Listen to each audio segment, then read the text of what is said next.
ರಾಜ್ಯದಲ್ಲಿ ಬಾಂಗ್ಲಾದೇಶಿ ಅಕ್ರಮ ವಲಸಿಗರ ಸಂಖ್ಯೆ ವಿಪರೀತವಾಗಿ ಇದೆ ಅನ್ನೋದಕ್ಕೆ ಏನು ಪೊಲೀಸ್ ಇಲಾಖೆ 33 ತಂಡಗಳನ್ನ ಮಾಡಿ 2894 ಜನ ಹತ್ತತ್ರ 3000 ಜನರನ್ನ ಪತ್ತೆ ಹಚ್ಚಿದ್ದಾರೆ ಒಂದೇ ದಿನದಲ್ಲಿ. ಒಂದು ವೇಳೆ ಸರ್ಕಾರ ಏನಾದ್ರೂ ಬಾಂಗ್ಲಾದೇಶದ ಅಕ್ರಮ ವಲಸಿಗರು ಕರ್ನಾಟಕದಲ್ಲಿ ಇರತಕ್ಕಂಥವ್ರು ಎಲ್ಲರನ್ನು ಪತ್ತೆ ಹಚ್ಚಬೇಕು ಅಂತಾನೆ ಮಾಡಿದ್ದೆ ಆದ್ರೆ ನನಗನ್ಸೋದು ಕನಿಷ್ಠ 1 ಲಕ್ಷಕ್ಕಿಂತ ಹೆಚ್ಚು ಜನ ಸಿಗ್ಬೋದು.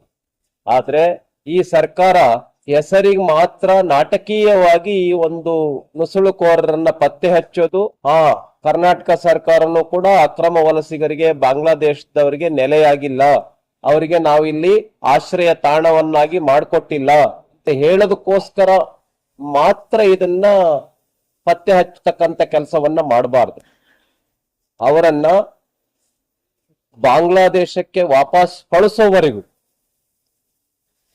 ಕೇಂದ್ರ ಸರ್ಕಾರದ ಜೊತೆನಲ್ಲಿ ಒಡನಾಟವನ್ನ ಇಟ್ಕೊಂಡು ಸಂಬಂಧಪಟ್ಟಂತ ಇಲಾಖೆ ಜೊತೆನಲ್ಲಿ ಸಂಬಂಧವನ್ನ ಇಟ್ಕೊಂಡು ಅಕ್ರಮ ವಲಸಿಗರು ಕರ್ನಾಟಕ ರಾಜ್ಯದಲ್ಲಿ ಏನು ದೊಡ್ಡ ಪ್ರಮಾಣದಲ್ಲಿದ್ದಾರೆ ಅವರೆಲ್ಲರನ್ನು ಕೂಡ ವಾಪಸ್ ಕಳಿಸ್ತಕ್ಕಂತ ಒಂದು ಕೆಲಸವನ್ನ ಸರ್ಕಾರ ಮಾಡಬೇಕು.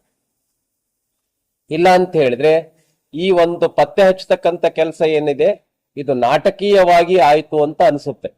ಆದ್ರಿಂದ ಸರ್ಕಾರ ಗಂಭೀರವಾಗಿ ತೆಗೆದುಕೊಂಡು ಅಕ್ರಮ ವಲಸಿಗರನ್ನ ವಾಪಸ್ ಕಳಿಸ್ತಕ್ಕಂತ ಕೆಲಸದಲ್ಲಿ ತೊಡಗಬೇಕು ಅಂತ ಹೇಳಿ ನಾನು ಈ ಸಂದರ್ಭದಲ್ಲಿ ಆಗ್ರಹ ಪಡಿಸ್ತೇನೆ.